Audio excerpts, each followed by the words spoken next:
There we go.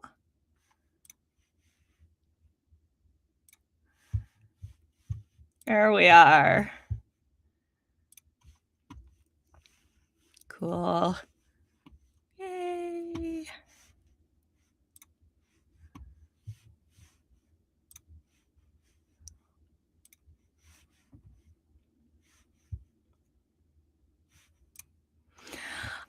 We will be reading, well, I'll be recording.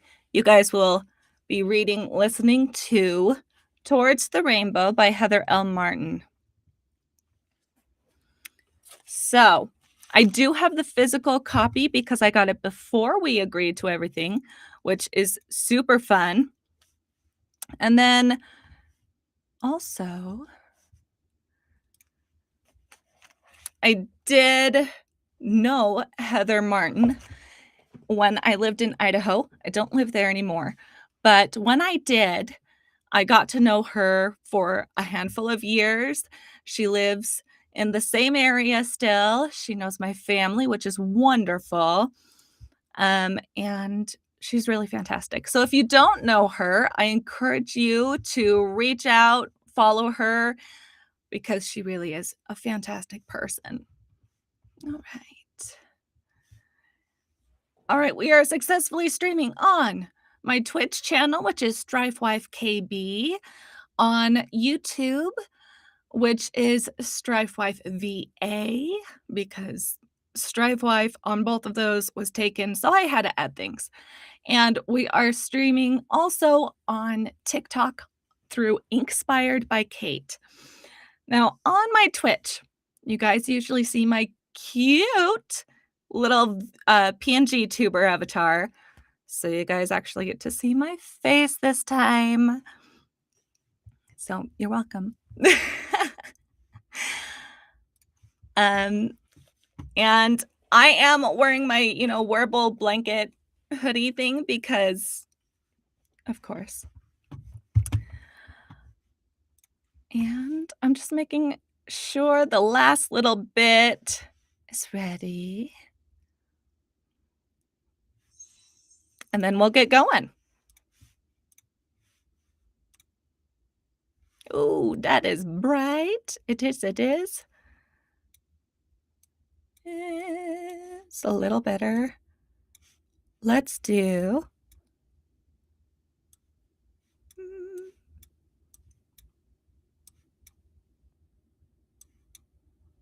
Yeah, that's good. All right. I am using Restream for those that are learning how to do this as well. There is that information. And there we are. I will be showing what my audio looks like as I'm recording. A lot of people have questions about what that looks like for the voice actors and narrators. I could show the manuscript that I'm reading from. However, as you're looking on mobile, you can't really read it. It is too small to read. So I decided I would just show the audio, have my little logo at the bottom, and me in my cozy blanket because my studio is in the basement. It's cold. It's cold because it's an unfinished basement, so it's cold. But that's okay. We're okay with that. All right. I think we're ready. Oh, one side note, because not everyone knows this. So, something about me. I am epileptic. A lot of people do know that. I have what is called a VNS implant, which is like an electric stimulation to keep the cranial pulse in my brain to prevent seizures. Because I have that stimulation can kind of go against my voice box because it's right here. So I have this little magnet that temporarily turns it off as I'm talking. So if I'm leaning back, you might be able to see this. Well, that's okay. Because I know a lot of people would have questions. I wanted to just clear that up. All right. Let me just move this to the side on my screen so I can see the script here. We'll get going. And so you won't be able to see the script, but you will be able to see what the audio looks like as I'm recording. I thought about having some actual music playing as we do this, but I don't know how I can properly do that without accidentally recording the music along with the narration. So, you just you just get to hear my voice alone. All right. Um, and you should be able to hear the playback I do. I'm going to play the voice that the author and I agreed on to make sure I have that tone right. This is a view of the narrator, so it's a third person narration is what it's referred to, um, but oh, sorry. No, this is first person narration, so we want the narration and the speaking voice to be rather similar, and the main character is a teenager, so I'm going to be raising my voice a little bit. Just I shouldn't say raising, pitching up my voice a little bit. Right up here, Mary Claire. That is the main character's voice right there. So we got Mary Claire, and she's going to be talking. She lives in Arizona, and it's really hot there, like, all year long. But she is going to meet a leprechaun, and he has an Irish accent, and so you'll get to kinda hear a little bit of that too, which is fun. Okay, here we go. Starting the recording. Chapter 1. The September sun beat down hot and hard as I trudged slowly across the back edge of the football field, far from the school but close to the practicing players. I looked up into the blistering blue sky and wondered if the Arizona sun would ever cool down, or if this would finally be the year of 100 degrees every day. It was foolish, I knew. Phoenix never cools down much until late fall, or whatever passed for fall in this sun-blistered state. But after a summer of record-breaking heat, I was at the end of my rope. I had ooh, I almost said the same line again. Good job. There we go. Ooh, and another question that I have gotten is, what do you keep in your booth or do to keep the mouth noises away? And one of those things is put this down, is these sore throat lollipops by, I believe it's called Beekeeper's Friend. Oh, Beekeeper's Naturals. That works really well. So does green apples. However, that would be very crunchy for the microphone here. And I'm sure not everyone would like that, so here we go.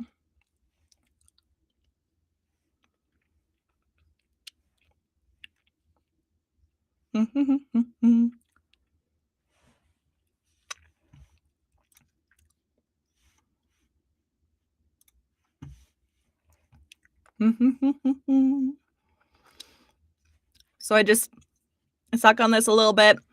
If I hear some extra clicks, one ye tone boot, I'm going. Is that okay? What are you saying you're leaving? Yeah, you're welcome to come in and out as much as you want. And I'll just be here. I hope you do enjoy what you see. For some reason, that did not show up right away. So sorry if I already missed you. That should be better.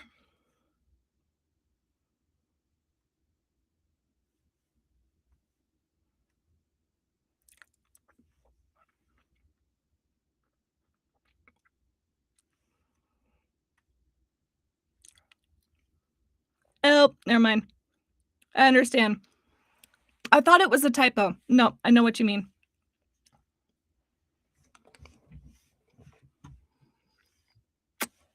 All right, back to the recording. And I mean, you guys already got a blooper so close to the start. Lucky you. It's usually not quite that frequent, but that's okay.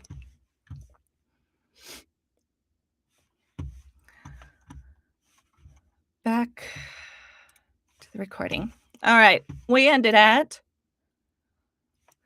All right, I was at the end of my rope. Going back up here, I was at the end of my rope. I had stayed past the last bus for French club, but I wasn't sure if getting the participation points in French class was worth the effort of walking home after. Actually, I was sure it wasn't. And if I hadn't had an ulterior motive, I might have dropped the club entirely. This train of thought was derailed by the sounds of physical exertion that roiled wildly. La la la. Did you guys hear how my voice kind of did a little gravel thing there? What was that? That was bizarre.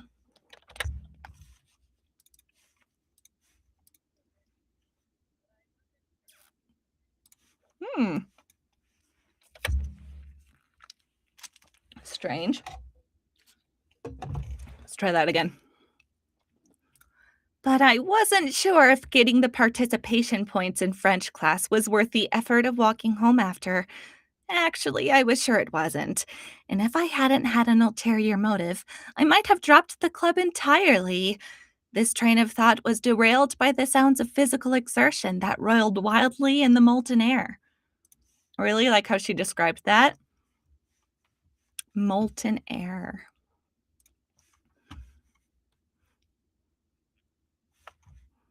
Scroll down a little. Mammoth Stadium was at the northern edge of the school. I hated the name and our school mascot in general. Don't like that line. We're going to do that again. I hated the name and our school mascot in general. No matter how many times I saw it, the sight of the furred face with comically long tusks next to the name Phoenix High never got less ridiculous. On my first day, the far too enthusiastic student guide explained that the first student body had voted for the woolly mammoth mascot because they figured out? No. I need to get my clicker. Where'd I put my clicker?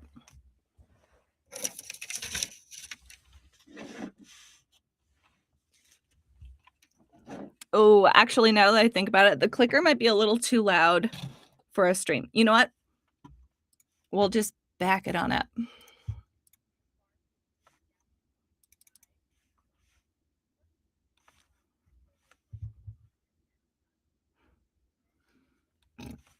All right. Because so myself, like many other voice actors and audiobook narrators, use a clicker or a vocal sound to mark whenever there is a mistake on our recording. That way it's a little bit easier to kind of edit those out. Personally, I do keep a little file for each project I'm working on, mostly just for my audiobooks of my bloopers. My voice acting work, I kind of keep all the bloopers in one big file. But each audiobook I have has a little blooper file. And if the narrators keep that together and the author would like to include it as kind of like a Patreon bonus, or if they keep their audiobook exclusively on their website, they can add that as if you buy directly from me, there's a blooper reel at the end of the audiobook. So that just kind of helps me get those bloopers out a little faster. So for this recording, it's essentially just a vocal stim. I will make a little noise to make that a little bit easier. All right. And that'll just help me out a little bit. Okay. The first student body had voted for the woolly mammoth mascot because they figured that mm, They figured that only a genuine studly mammoth would be able to make it in Phoenix. Great logic, ancient and dumb scholars. I don't think anything with woolly in its name could survive in this hellish heat. Could survive in this hellish heat. Heck, I'm barely making it in a t shirt and shorts. Adding to the idiocy of it all, no one knew what a mammoth sounded like, and there's certainly not a sensible school fight song for an extinct Arctic animal fighting in Sonoran heat. But here we are, and here I was, passing under the enormous, insane entrance sign. The stadium itself was far removed from the aging cream stucco school building. Its only connection to the actual edifice was the concession stand and ticket office, which nestled next to the building, huddled in the glorious shadow it cast. The bleachers followed. That's a little covering some bit. The bleachers followed, cement on the home side and mental on the away side. Oh my gosh. Ugh.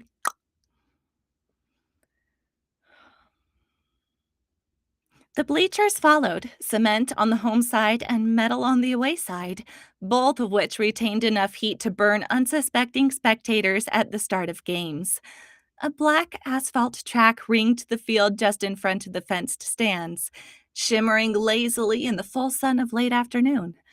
Behind the field where I was walking was a slatted chain link fence to keep anyone from watching the all important high school games for free, and beyond that, a large area of empty grass. Further along, so far away that the iridescent screen of a heat mirage warped its planes and edges, lay the main road leading to my apartment complex. It seemed miles away. I knew it would have been much more pleasant to walk across the easement between the tall brick school building and the towering cement bleachers, but it would have put me uncomfortably close to my actual goal. My eyes weren't fixed on the road to which I was, in theory, headed, but instead on the part of the football field closer to the concessions.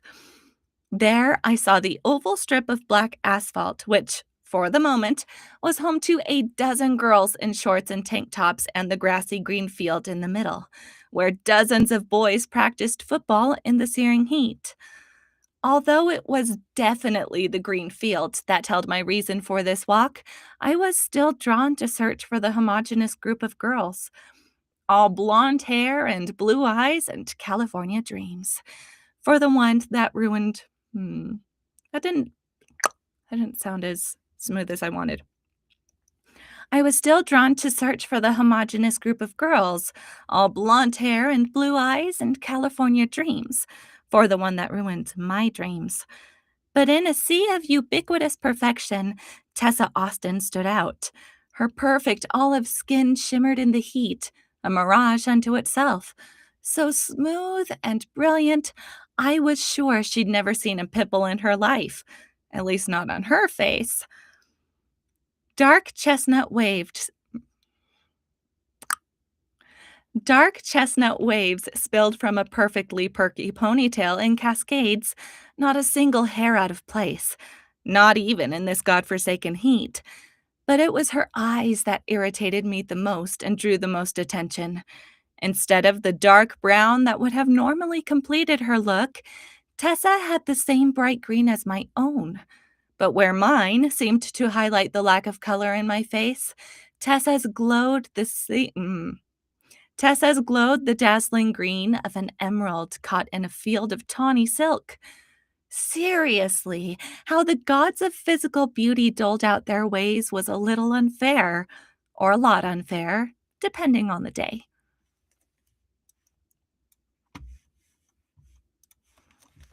All right, another thing that might be cool for some people to know, not everyone cares, but in case you were wondering, one thing that can help a lot of narrators when there's multiple voices in a book is we color code highlight. So I have a little note on my notes app that breaks down which character has which highlight color. Sometimes I run out of color if there's a bigger cast in the book and I have to do multiple on one color, and I try to do that if they don't really interact much. This way I can look at the color, know what voice I need to switch to, so they're less stopping and starting. Because I keep checking the comments, I am doing a little more stopping and starting, but that's okay. Here we go.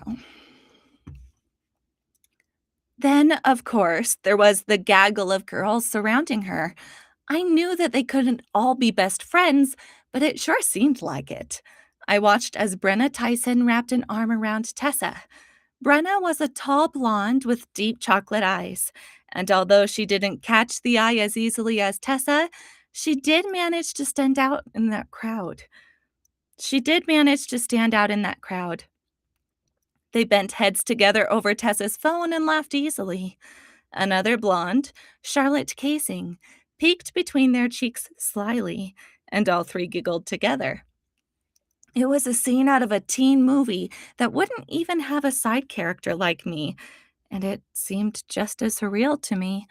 I turned my attention to the other group on the field and the other end of the spectrum of humanity, the football team.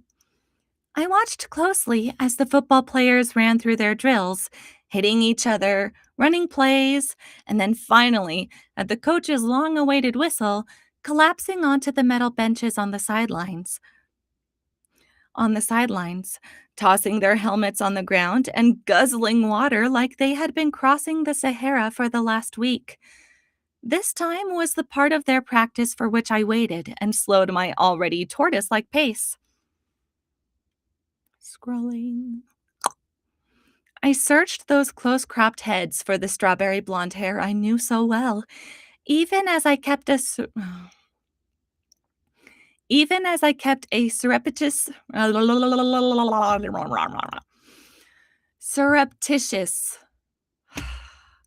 Sometimes the mouth doesn't like the bigger words. You're welcome. All right. Even as I kept a surreptitious eye on the cheerleaders practicing on the track, Tessa Austin must never know how I felt about Sean. I had never had a run in with the chestnut haired cheerleader, and I didn't want to start now. I caught sight of Sean's head as he threw it back to chug something from a plastic bottle.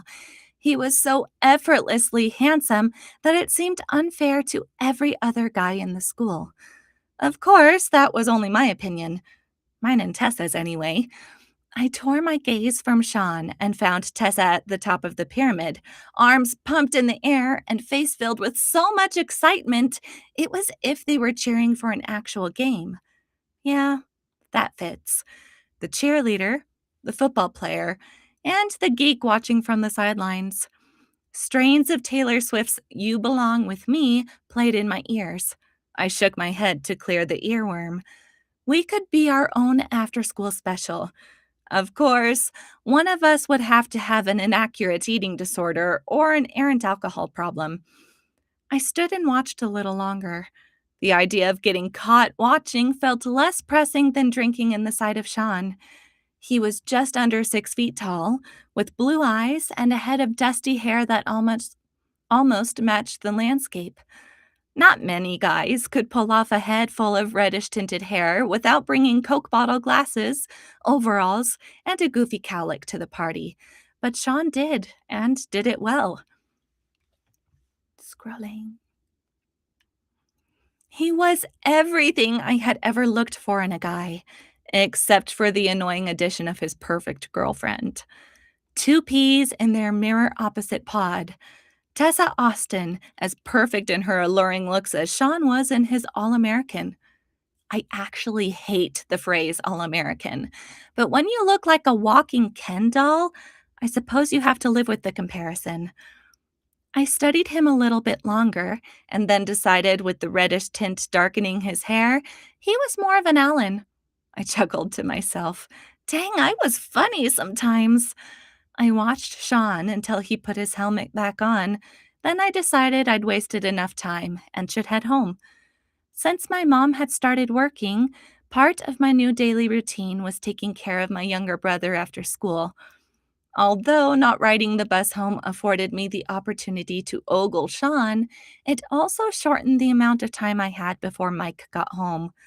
And I was supposed to greet him at the door with a smile and a plate of cookies, or at least a grimace and a granola bar.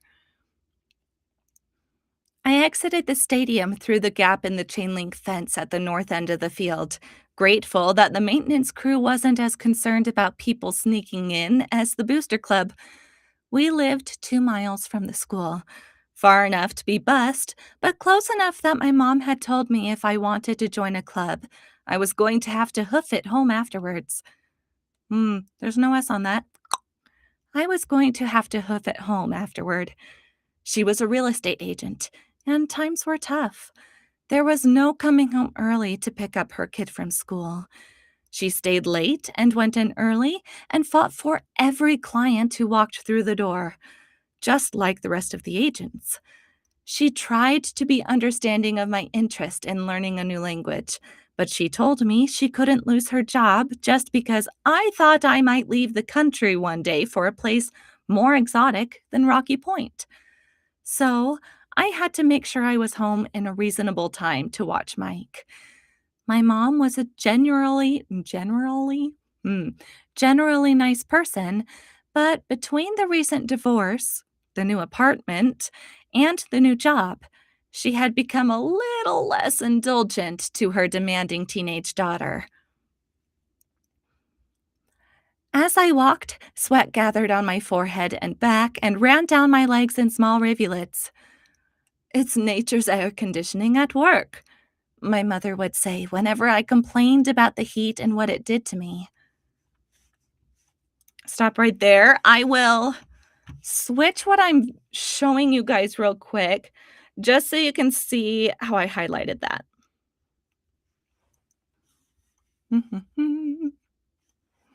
So, if I click on this and replace it to this window and scroll up, you can see. So, since the main character is narrating and speaking, I don't need to mess with highlighting her voice for the whole thing. That would be a little bit much. But since she says her mother would say this and it's a quote, I switched the voice. You'll see later. I can always switch back later and show you. Well, you know what? I can just scroll down and show you now. So this is the main character speaking aloud. So I changed the pitch ever so slightly because she is speaking loud instead of talking in her head. I don't know if you guys also noticed this. I didn't quite realize it until I started recording things instead of live performances. In your mind, your voice sounds ever so slightly different than when you speak aloud. That's because you feel the vibration in your chest, and the resonance is typically a little bit lower because of those vibrations. So you can hear your voice, but to you, it sounds lower than when you speak it. So the narration is going to be slightly lower than her speaking voice. And I'm kind of stuck in her speaking voice right now. So this is her speaking voice. And then she would switch if she was saying out loud, "Mary Claire, you really are going nuts," I said aloud, and my voice sounded strange and hollow in the heat soaked air. It's ever so slightly more projected and a little bit higher. And then here we switch to our Irish character, different highlighted color. All right, we'll go back up. But now you guys have kind of seen a little bit. All right, we're back up. We'll switch back to letting you guys see how it looks as we record. There we go. Better. Wow, a lot of people joining right now. Thank you for joining. Happy to have you all here. I would love to know what your favorite genre of audiobook or physical book is. Go ahead and put it in the comments. Or if you have a favorite author, let me know, because I would love to hear what people's favorites are. Again, since so many people did just join, I'm gonna just show this. This is what we're narrating tonight. We are doing a live narration. I'm recording as we go. But this is Towards the Rainbow by Heather L. Martin. It's the first in a series too, so that's kind of fun. We'll see what the rest of it's like. Those haven't been released yet, so I don't even know how this is gonna go completely. Kind of exciting that way. All right, where do we leave off?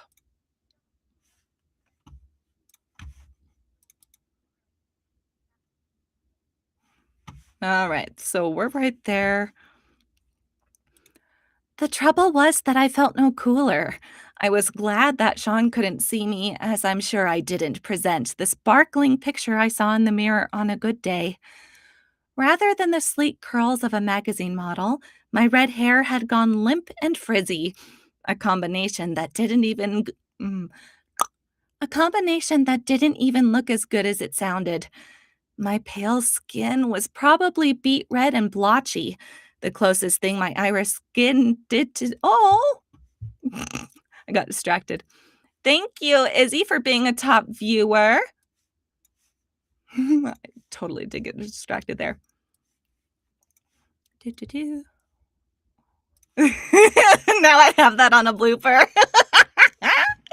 Oh, that's awesome. I love that. Okay. Yeah, I'm keeping that. I'm not deleting that out yet. That's going to go in the blooper reel. Yeah, that's going to be fun.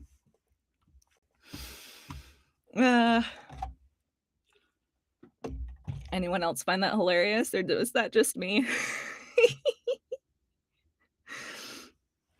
Okay. All right.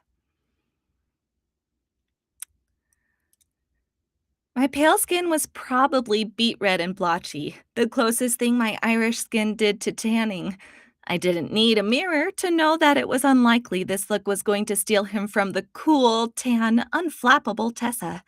I don't usually mind my Gaelic heritage, but the scorching, melting days of Phoenix did everything but highlight my best side.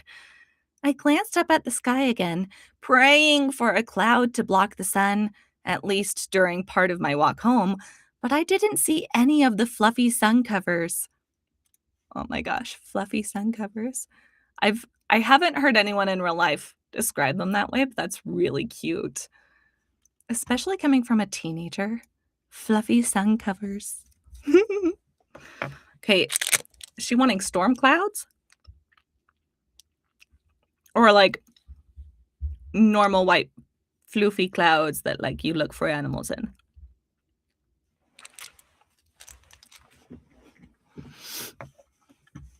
Let's scroll down while we're paused. There we go. I was just about to scream curses at the furnace gods when something caught my eye. I stopped walking and stared in disbelief at the vibrant blue expanse.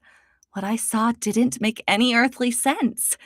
It was a rainbow of such brilliance that I could see the entire spectrum, from red to violet in high definition color.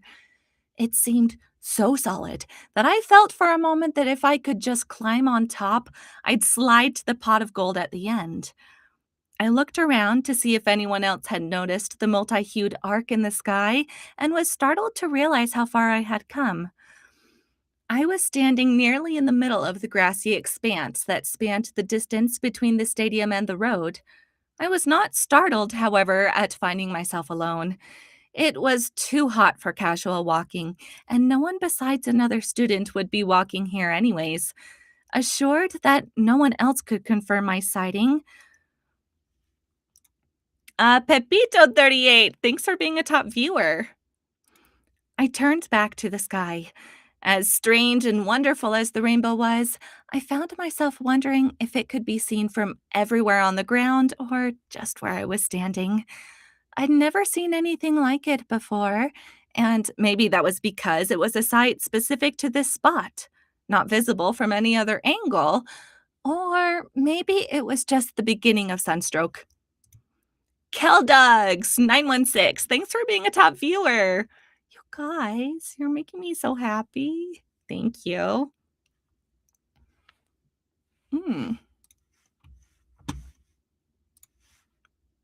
Sorry, that wasn't updating. Tiny pause. Tiny pause. Mm.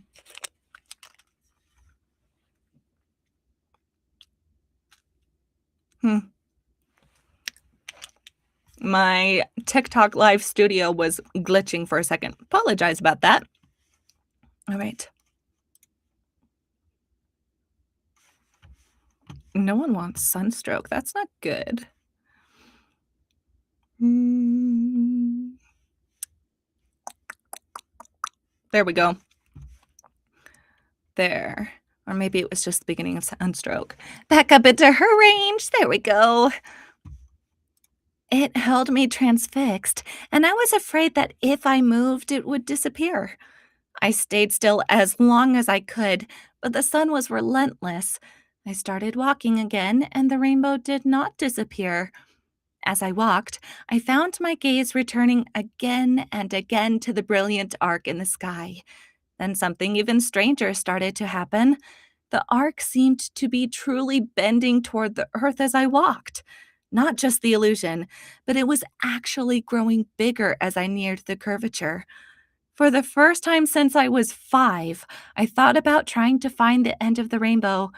I knew it was a fruitless task, that the mirage of an end was always just beyond the next house. But this time, I could have sworn the rainbow's arc was getting closer to the ground. Oh my gosh, I just gleeked.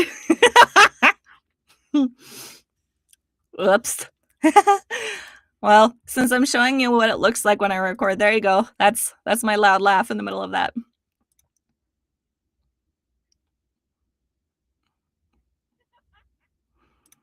Lovely, lovely. That's cool, cool, cool. Uh, the bright colors seemed nearer and just as solid and tangible as they had in the sky. I didn't even stop to consider the wisdom of my actions. My life in the past few months had been a series of disappointments and despair. My father, apparently divorcing my brother and I at the same time as my mom, had left Arizona for a job back east. I know the reality was that the job was good, and with his company downsizing here, it had been a smart move. My head knew all of this, but my teen heart longed for my dad to talk to me, take me places, and tell me I was pretty, even if Sean Flannery never noticed. Excuse my burp. But he had gone, taking his new and pregnant 23-year-old girlfriend with him. Oh my gosh. 23-year-old girlfriend, high school teenager, so she's at least 14, 14 and a half if she's a freshman. Ugh. Ugh. So your pregnant girlfriend is 9 years older than your daughter? Mm. No, later in the chapter it says she's 16. Oh, that's even worse. 6 years older than yeah, 6 years older. No. Mm-mm.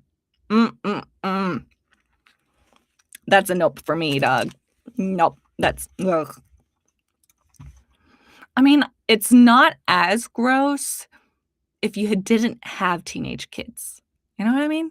Okay. Nope. I slurred that vowel there. Let's try that again.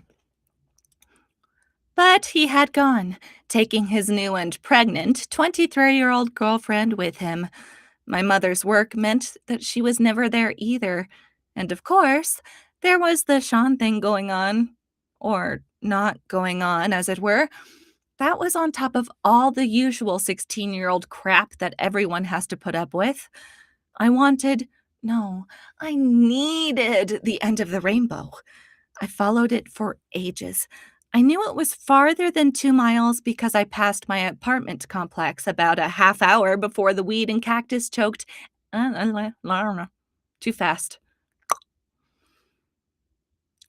Because I passed my apartment complex about a half hour before the arc seemed to take a nosedive straight for terra firma.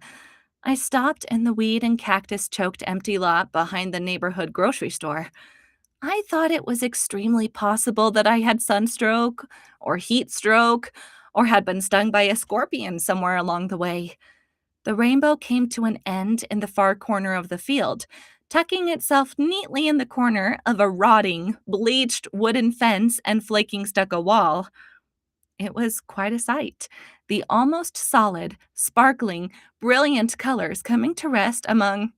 I didn't scroll down in time. Ah! It was quite a sight. The almost solid, sparkling, brilliant colors coming to rest among plastic bottles, beer cans, cigarette butts, and other assorted trash. Mary Claire, you really are going nuts, I said aloud, and my voice sounded strange and hollow in the heat soaked air. I had found the proverbial end of the rainbow, but it wasn't a proverb, and I was standing within yards of every child's dream. I started toward the corner slowly, my feet firmly crunching the assorted refuse on the ground.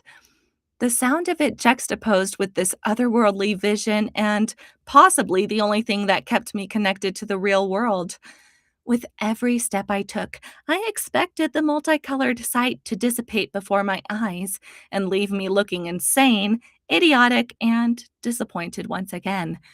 As I neared the end, I put my hand out to touch the rainbow, and to my surprise, it felt sparkly, kind of like a pleasant electrical jolt. I withdrew my hand, and the sensation stayed for a second or two longer. If I was nuts, my hallucination had taken on a multisensory aspect, and for a second, I wondered if I might not truly need to see a psychiatrist. And then I was sure.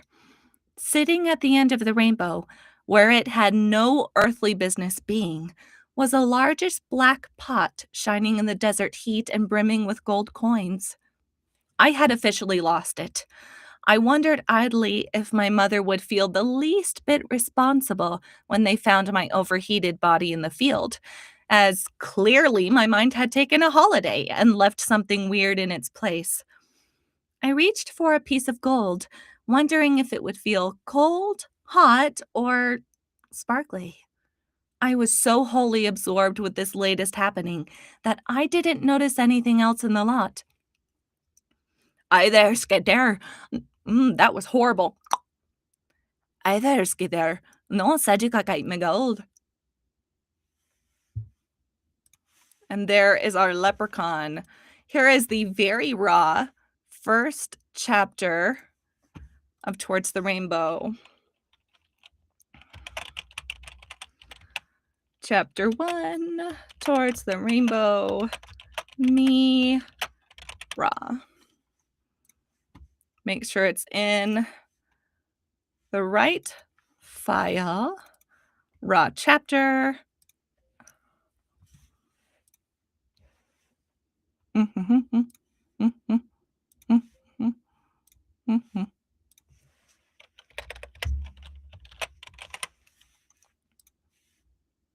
All right, and that's loading. Does anyone have any questions before we go on to chapter 2? I mean, not about the story, but just in general. Oh, now everything's now all the chats are going. Phil Funkington Bones, thank you so much for joining us. Oh, there was a raid and I missed it. I'm so sorry. Okay. At last, I was thinking I would never be able to raid. Oh, I'm sorry it was being weird. Come over to Twitch. The otter hasn't noticed we can say anything. No, I had to just look directly at each platform because for some reason, Restream was not showing any of the chats. It was like really weird. So, time for noms. Hope Senpai notices soon, chat. Fel, I'm so sorry. Okay, I am going to have to message Fel and apologize profusely. I know what's going to help. Fel was saying that they might do a praise redeem soon. Maybe I will. I'm just going to have to make sure that his praise redeem has one of my redeems. And do a little praise recording for Fel. Yay! All right. Open a new one. Yes, sir. There we go. And add the new one.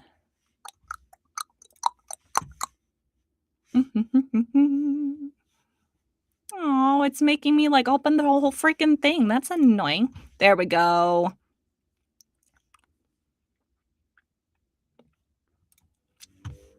Screen share. There we go. Now you guys should be able to see that. Oh, why did it put it on the bottom? That's annoying. There we go. All right. Funkington Bones fell.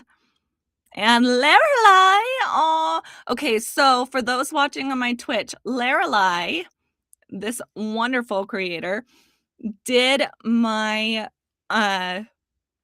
little profile pic on YouTube and I believe it's also my TikTok, PFP, as well as Discord.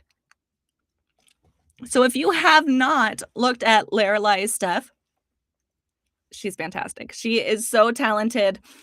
Give her the tiniest bit of description, and somehow she just manages to make it exactly how you imagine it. I do not know how she does it. Okay. Hey, Funkington Bones. Hope you're doing good. All right.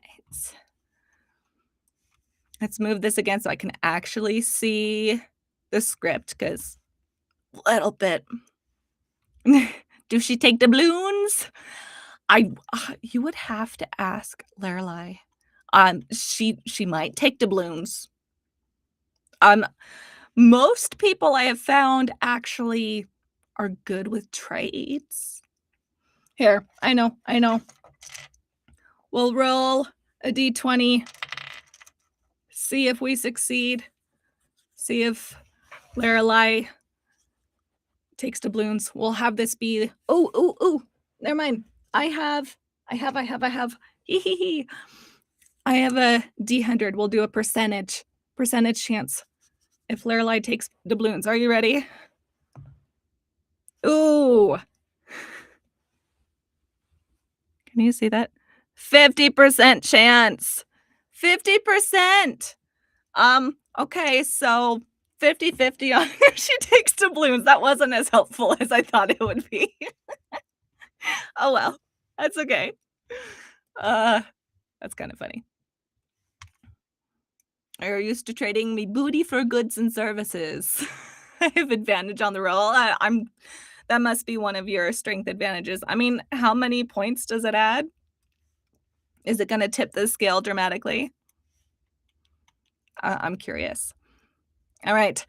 So those on Twitch that rated in, welcome. We are recording the first couple chapters of Towards the Rainbow by Heather L. Martin. This is what the physical copy looks like. I do have the physical as well as the ebook.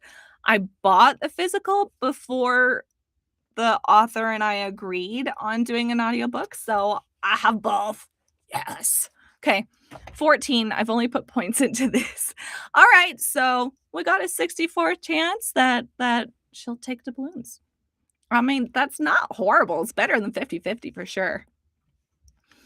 All right.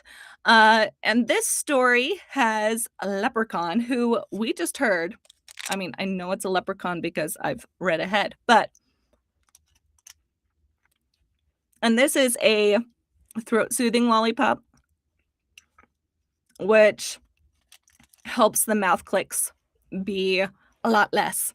So there's less editing for me. Sorry, I am sitting crisscross on my chair and I can't feel my foot. There we go. Yarg, I'll take those odds. Oh, well, you better. I don't think there's a re-roll button. Maybe I need to add that on my Twitch redeems. The odds. Just an odds roll. And then maybe a re-roll for more. You're looking into the pops. The brand that I use, there's like a whole bunch of brands, but the brand that I have, you can get at Walmart and Smith's. I'm sure a bunch of other places, but I've seen it at those 2 places. It's Beekeeper's Naturals. This one's strawberry. The ones I got came in a pack of 3 flavors. There's strawberry, watermelon, and mixed berry. I think they're really helpful, especially if you're doing a live stream and green apples are gonna be too crunchy for the microphone. But green apples, water hydration, the pops, the lollipops, that's what I use. There you go. I have imparted wisdom, you're welcome. All right, back to the book. That would have gone crazy for a thing I did with Fell. I'm curious. All right. Now I gotta get back up into her range because she's up here because she's a 16-year-old, and this is the voice. A stream, I didn't know how that would go. All right. Chapter 2. I jumped about 4 feet up and back simultaneously, and even as my heart beat fast enough to bruise my ribs, my brain found time to wonder what a skitter was.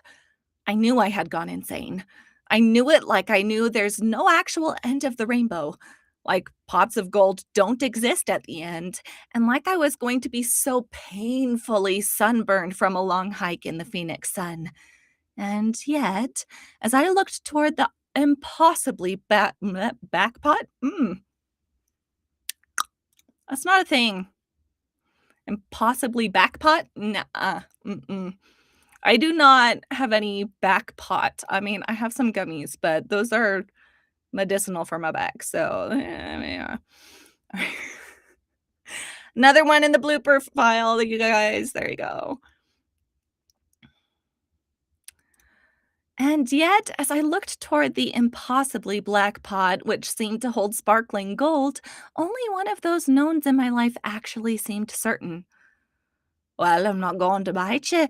I was just telling you that you don't get my gold," the lilting voice said, sounding amused at my confusion. Why was my hallucination sarcastic? I want that to sound different. Why was my hallucination sarcastic? I like that better. I'm going to do another take of his line. That way I have some options. "Well, I'm not going to bite you. I was just telling you that you don't get me gold." Okay. Options. I like options. I need water. So, anyone had a sarcastic hallucination before? Because I hasn't. I has not. But, I mean, if you have, I think it would be rather funny to hear about it, or could be interesting instead of funny. Take your pick. I personally have not had a sarcastic hallucination before. I have had a couple hallucinations post-surgery, but yeah, that's me.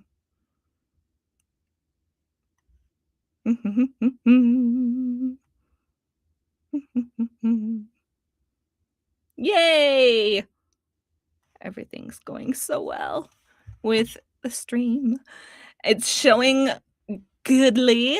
As I said at the beginning, this is my first time doing a multi-platform stream.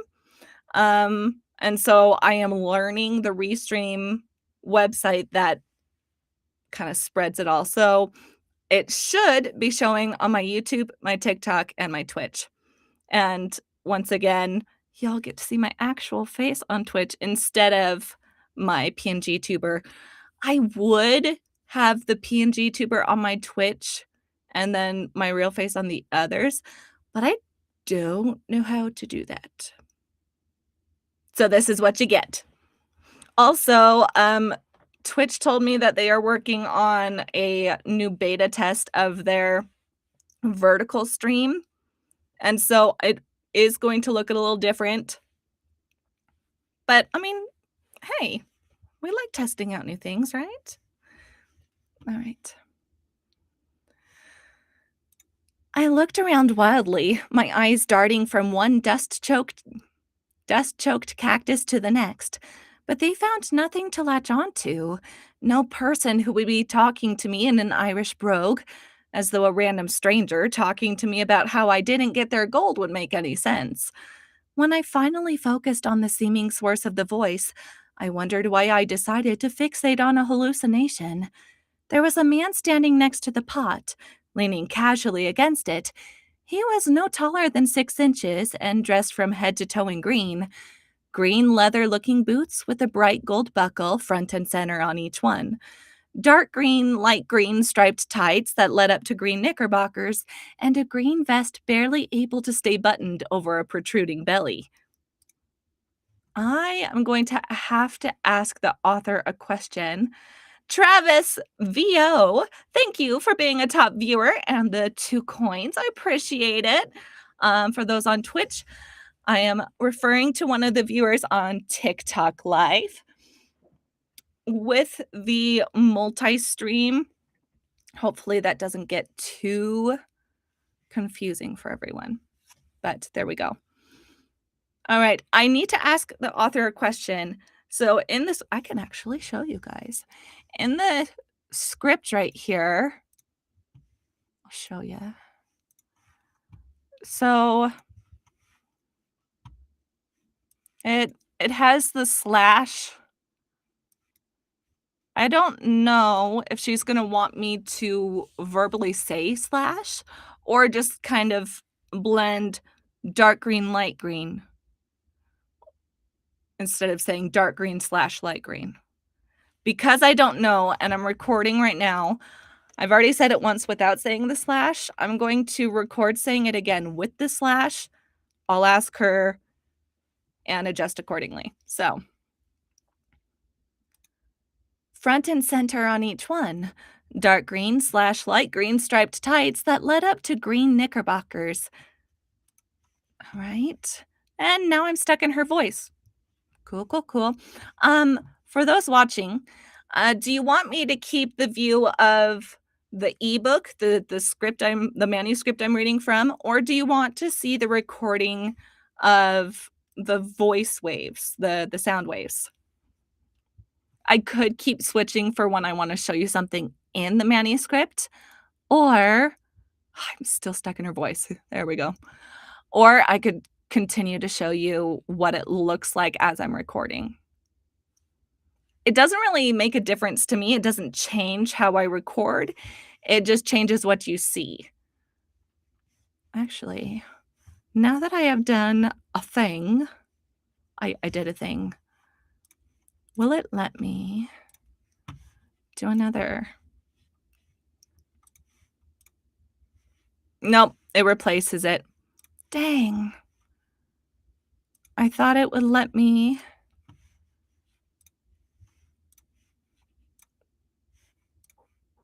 Nope, it just replaces it each time. Well,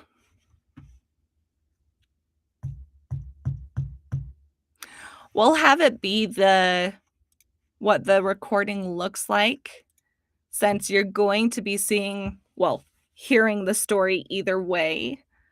Seeing what it looks like as we record, I've found a lot of people find that really interesting, so we'll keep that up. And you guys can just let me know if you want me to switch it again. It's not like it takes long to do. I just don't know what people want. I don't know. My vote's the waveform because I want to see someone use Audacity. Do you not use Audacity, Travis? Okay, we'll keep the waveform. If you don't use Audacity, I'm curious as to what you do use. I use Audacity because it's free and it's what I learned on. And when I took other classes about advanced audiobooks, then we used Audacity for a majority of it and one other program for some others for the I just forgot the word, macros, for the macros. So since I've learned on both, I've just kind of kept Audacity because I'm frugal, which I call cheap. So there you go. Travis says, I do. Today was my first day using it, actually. Oh, well, welcome to the newness. There is a bit of a learning curve. That's something that I learned that can be helpful. Ooh, ooh, ooh, ooh. I sound like a monkey. Um, if you highlight some of the it's called room sound or room noise. Visionary artist, thanks for being a top viewer. If you leave a section of room noise at the head of the recording, I'll show you. So before I started, there was some headroom. You can also just leave some in the center. I have my volume down lower than normal. So you can also control the how you hear it as well as the recording decibels. I have it a little lower than normal because I am doing some talking back. But anyways, you can adjust it. Since I have it separate, I can adjust this later as well. But you can adjust that so the peaks are a little harder to get to. You can also adjust that on your interface. I have the Focusrite Scarlett. You can adjust that with those knobs as well. If you're only wanting to adjust it for that recording, it's easier to do that through Audacity than to mess with your interface. But that's my opinion. Because I have it set for normal auditions on my interface, but my audiobooks, I have the gain a little lower. So there's that. And about the headroom of the room noise, if you highlight that when you're editing and do noise removal and repair under effect and then noise reduction, you can click get noise profile and okay, and then it'll kind of analyze the extra noise of that. And then once you've done that, you can highlight whatever you're wanting to edit and remove extra noise from, and it'll say repeat noise reduction here. Since I'm not editing everything right now, I'm not going to actually do that because I'm not done recording. Edwin Scott, thanks for being a top viewer. But that's a good way to kind of start getting your room level more balanced, especially if your recording space is a beginner recording space. I have foam on a couple walls as well as the ceiling. Oops, I accidentally turned on my screen light. I don't need that on. And I have packing blankets over the door to this room. And that helps a lot getting the noise floor to a decent level. Right now, I believe my noise floor is negative 54 decibels. But if you don't have a lower noise floor and you're trying to remove that extra sound, that's how you do it on Audacity. So anyways, you said that was really helpful. I'm really glad. I did not learn that until later. I wish I had learned that sooner. So there you go. Now you know, first day, I am spoiling you guys. All right. Patty, welcome, welcome. All right. Back to recording. It looks like about 5 people have just joined. So going over this again. Toward the Rainbow. Heather L. Martin. We are recording the start of this book with an Irish leprechaun. Yeah, no worries. I'm glad I could help with the mini Audacity tour. There's also a ton of tutorials and tips on YouTube, as well as some people have done some little tutorials on TikTok. And I mean, since you're already on TikTok. But anyways, there's YouTube University anytime you need it. Okay. And I still need to ask the author about whether she wants the slash for dark green, light green, or dark green / light green, but that's okay. All right, back to describing the leprechaun, you guys.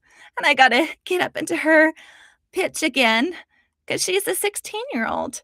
And right up here, and oh, there was that little gravel sound in my voice. Oops. Here we go. Da-da-da! We're up in her 16-year-old tone. A green shirt buttoned with tiny gold buttons, a green bow tie, and a green top hat with a black rim and large gold buckle completed the look. The only thing not green on him was his ruddy face and fiery whiskers and hair. It was the Lucky Charms character come to life, and he was sweating, which for a vision seemed an odd detail. Why don't I get the gold? I asked, and found the question to be absurd, although given the current circumstances, absurd seemed like the way to go. Also, it was the only one I could think of. Well, I could think of about 50 more, but they all fell under the headings of really? Really? And are you real? Scroll, scroll, scroll. The little man threw back his head and laughed louder than I thought someone his size could. Back up a little bit, because he's going to be loud, so. My goodness. And my goodness, in all my years, and there have been quite a few, never has anyone opened with that question. I believe they all wondered it, but no one has ever asked it, at least not first. I need to fix that because my chair got stuck on the blanket on me because, again, I am in the basement and it's cold. It's cold, guys. Right. So we did his loud little person laugh. Now, he is a leprechaun, and he's a manly leprechaun. He's not got a little squeaky voice. The author was very specific about that. So he's a leprechaun. My goodness. In all my years, and there have been quite a few, never has anyone opened with that question. I believe they all wondered it, but no one has ever asked it, at least not first. I stared at him, unsure of what to say next. He stared at me as though willing me to ask something else. As I looked into his green beetle eyes, I found myself thinking my original question had been reasonable. I had discovered the end of the rainbow, so I was pretty sure the gold was supposed to be mine if I knew my superstitions, which, I confess, it was possible I didn't. I must have won the standoff because, after a minute, he cleared his throat and smiled at me again. Well, since that be your first question, lassie, I'll answer it first. This, he said, gesturing grandly to the pot, is my gold. I've earned it and the right to keep it. I'll not be sharing with you. What do I get then? I felt somewhat rude with my questions, but I'll admit the whole situation had shocked the polite right out of me. My brain was functioning on the most rudimentary level. Breathe, pump blood, and say whatever pops up first. No societal filters on. And I wanted to know what I got for fulfilling every child's dream. Certainly, there had to be something more than a conversation with the world's smallest man. Gotta admit, I think there's competition for the world's smallest man. 'Cause, yeah. Oh, I'm just seeing that Fell requested a daily squeak and gave me a boop and said hydrate. So I will do that hydrate. And daily squeak for my Twitch viewers. Now, I know that sounds really strange. However, for those that don't know, I am an otter girl on Twitch. So otters make adorable little squeaky sounds, and that's how they communicate. So there you go. All right.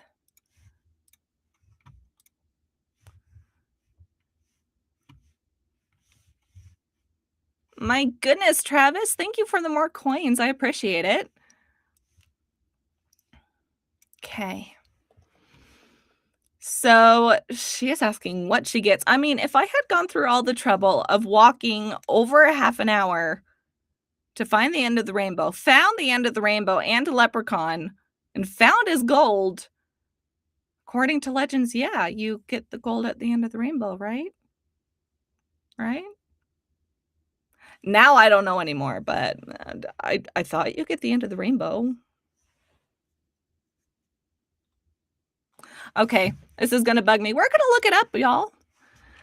If you find the end of the rainbow, do you get to keep the gold?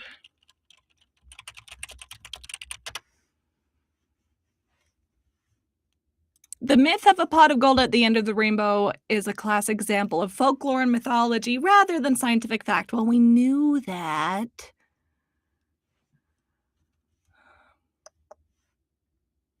I understand it's a myth, but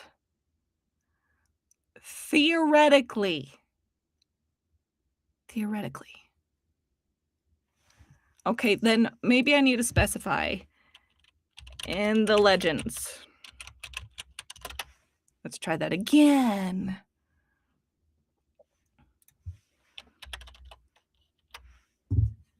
According to the legends, it's a well-known myth.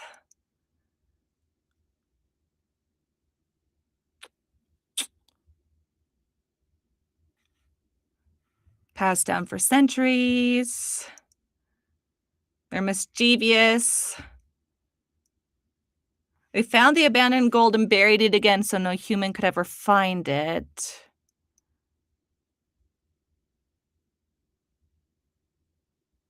Huh. It I'm not finding a legend that says you get to keep it, but that you can find it at the end of the rainbow. And it's where they conceal their gold or hide it from humans.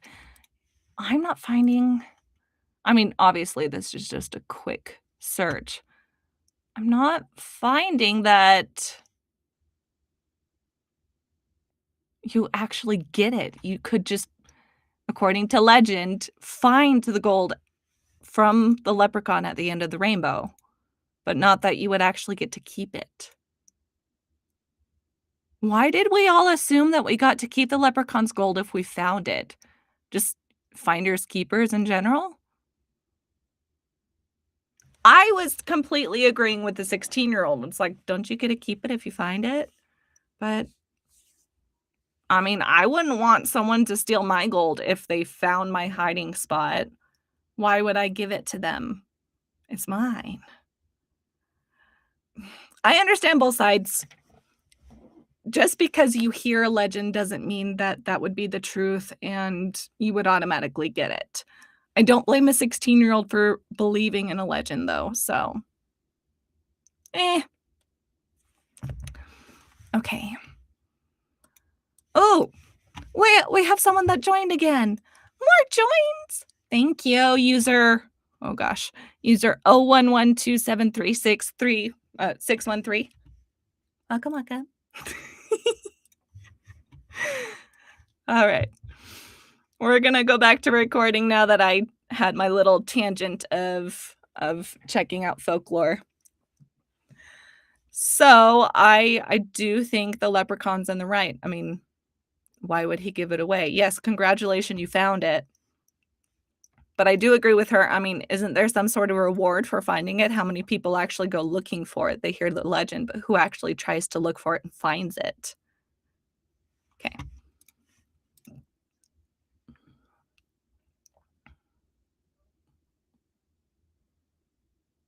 Yeah, I think the world's smallest man is in competition with the orange dictator, wannabe dictator.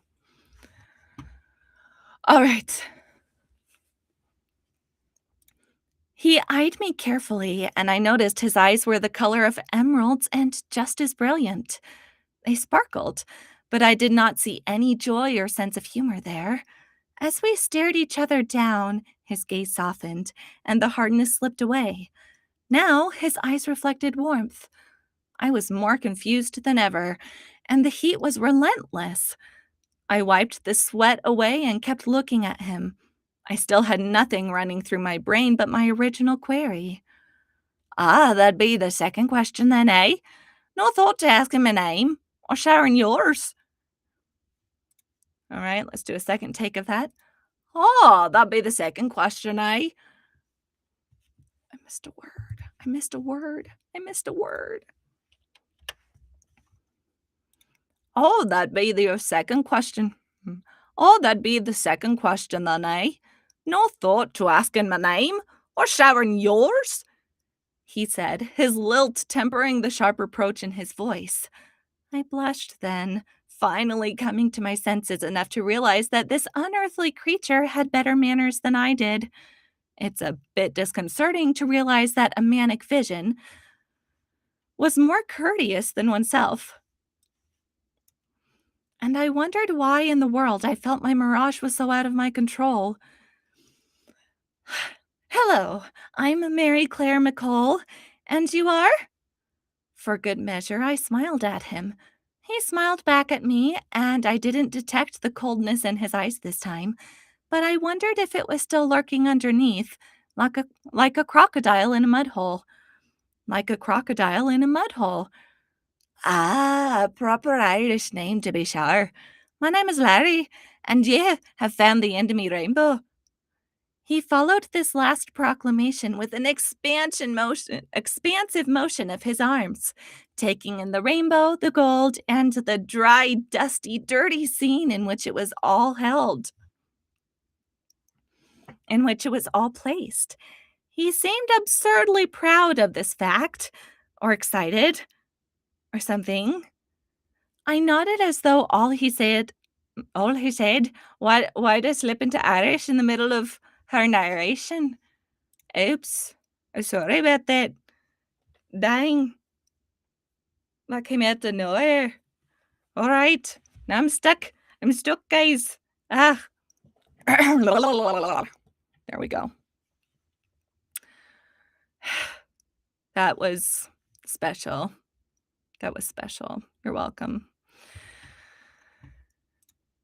He seemed absurdly proud of this fact, or excited, or something. I nodded as though all he made. What the crap? I nodded as though all he said made perfect sense.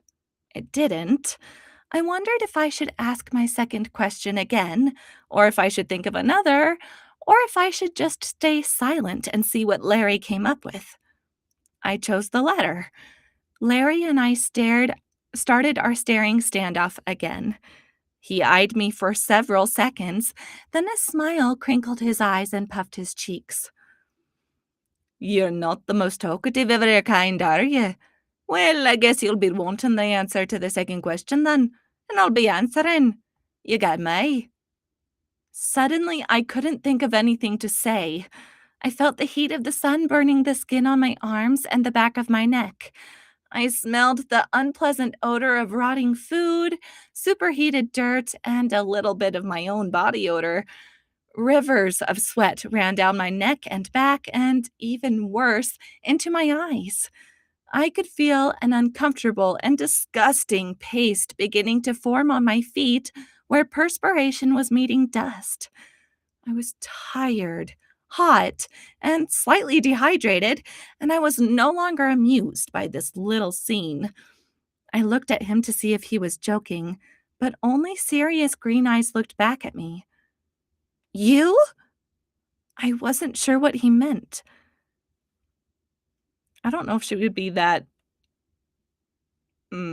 shrill with that. You?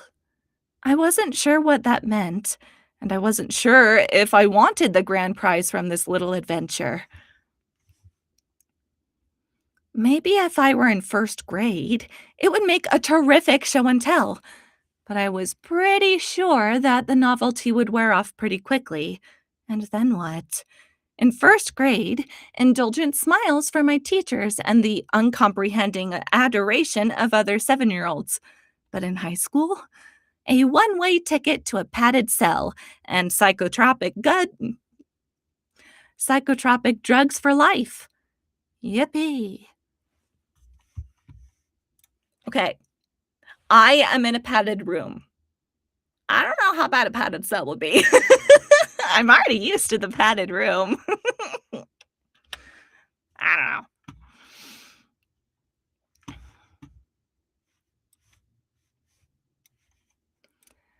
Oh, Mary Claire, it's not what you be thinking. You don't get the fortune of me forever, just until you've wished 3 true wishes. I blinked slowly, turned, and took in the empty lot, the sound of the grocery store's air conditioning unit humming somewhere not too far off, and the sunlight catching the shards of broken glass scattered around. I looked up into the sky and was nearly blinded by the white sun. I heard the scrabble of something on the hard, hot ground. I moved my foot slightly and felt the prickle of a cactus spine. Then, since I could still see the magical objects, I deliberately pushed my ankle into the cactus spine. It hurt. A lot. So I assumed it would have the same effect as a pinch and wake me up.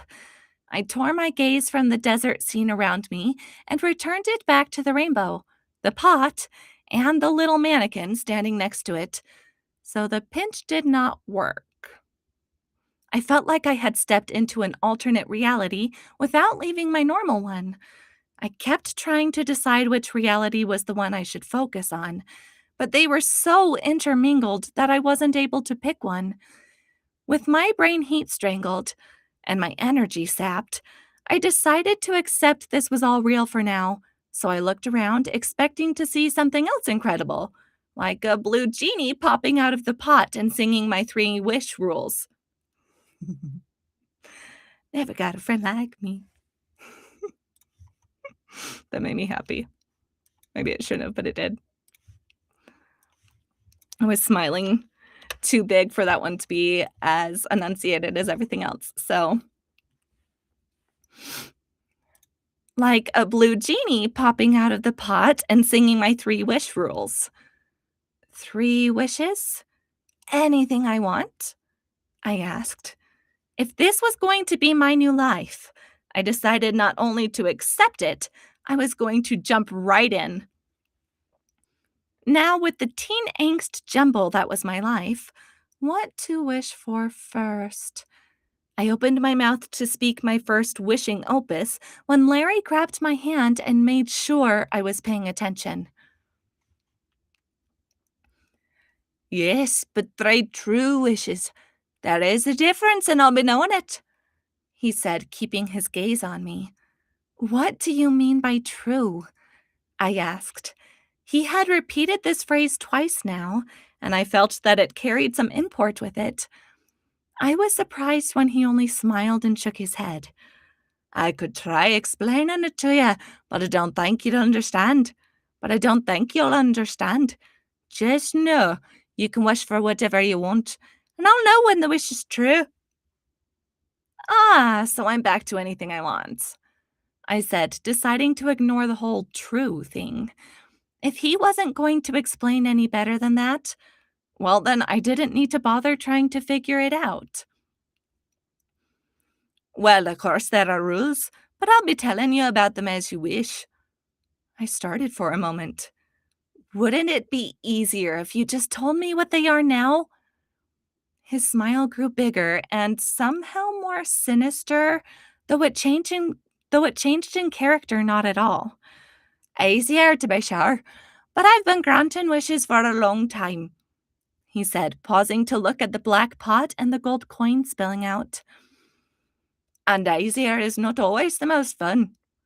I shook my head slightly, wondering if I wanted this and if anyone had ever refused. I doubted it, though. Even without the singing genie, I still wanted my 3 wishes. 3 true wishes. During the whole conversation, my brain had quietly been knocking with its own question, but my mouth was too busy saying anything it wanted. Now that it had calmed down, the question first in my brain came tumbling out. What's a skitter? Larry's grin grew a few millimeters. Why, Colleen, I'd say yeah, but I'm afraid it'd make you blub. He seemed really amused by this response, Probably because I was now wondering what blub meant, although I thought I could parse out the meaning from the word. It sounded like a shortened version of blubber, so it was either a fat joke or it had something to do with crying.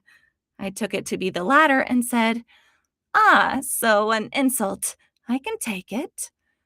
Larry's eyes lit up and he said, "Well, you're not numpty. That's something."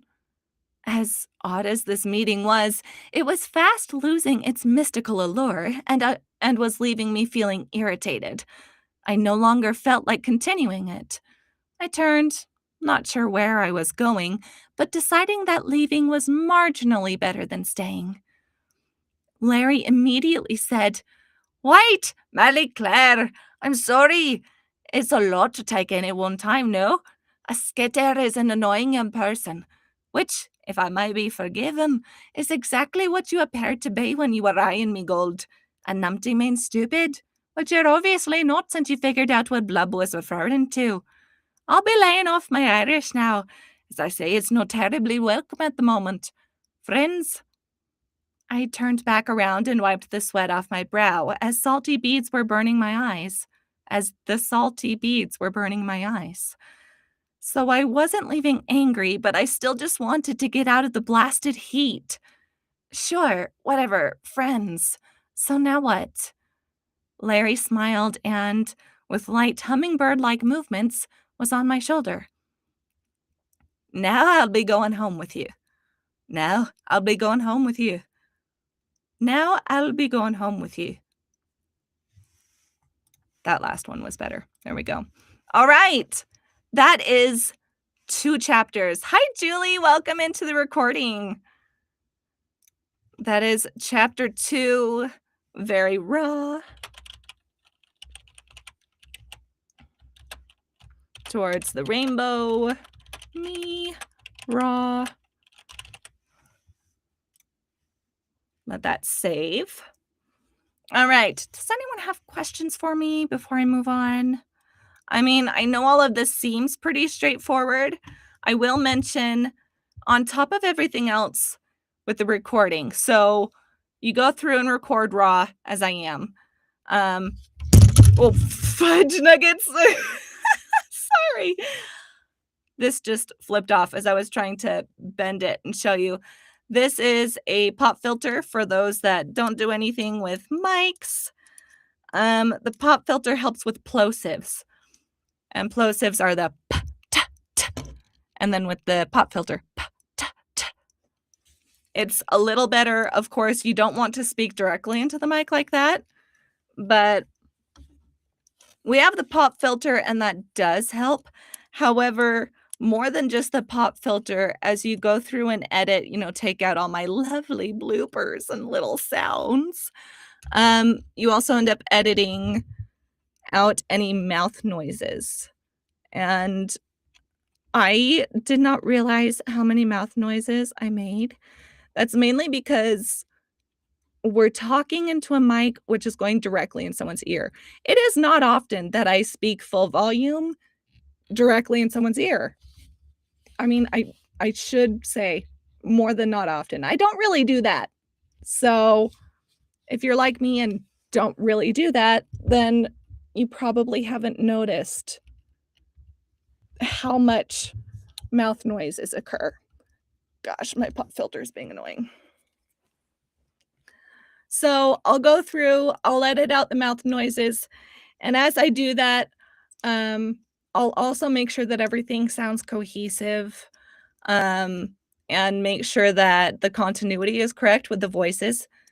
Beyond that, after I've done all those edits, then we make sure, since this is going on to Amazon Audible, we have to make sure it's up to their very particular standards, which is incredibly infuriating to me because 1, I'm not a programmer, and 2, I have not attended my audio editing for voice acting and narration class yet, which kind of goes over easier ways to do it. There are macros that help, and I have adjusted my macros, and it is very helpful, but it doesn't get it straight to ACX standards without making it really strange. So, because of that,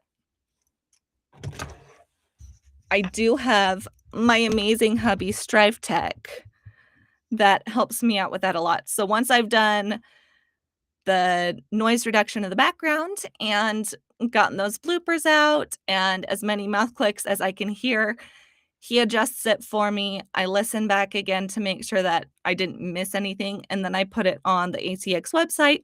Once all the chapters are on there, the audiobook gets published. Ta-da! For other websites, it is slightly different, but it's basically the same thing. You played the 5th Stripe Tech. You helped me a lot. Thanks, babe. I appreciate it.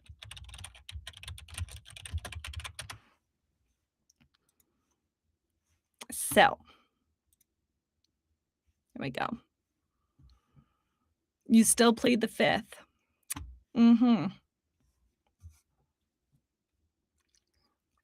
Alright.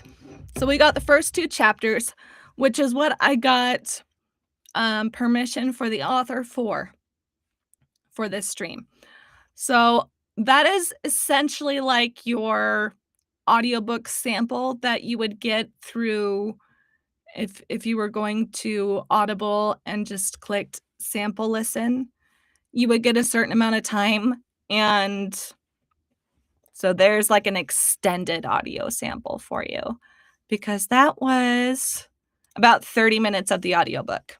Um, in total, after all editing, it will probably be about 30 to 40 minutes of the audiobook. Um, and yeah, I don't think I have any basic things to say. Oh my gosh, so many people just joined. Thank you. We were just finishing up a recording of the first 2 chapters of Towards the Rainbow by Heather L. Martin. Please go follow her on her socials. She is slowly expanding them. But she is on Instagram, and also on Facebook. I just dropped my magnet for my implant. That's okay. So, given that's all I have permission for, I'm going to wrap up my stream here. Ooh, I have a really good question for the restream. How do I raid out on restream? Oh, I think I figured it out. All right. There we go. So here's for anyone on Twitch, we're gonna see who we're gonna raid out to. Oh, it's probably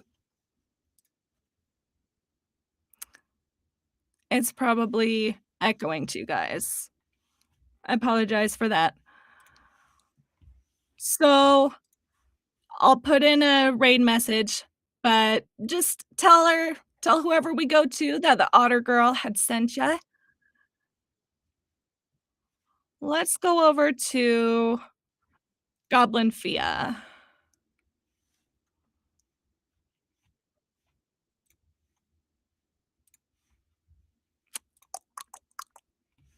There we go. We'll raid out to Fia.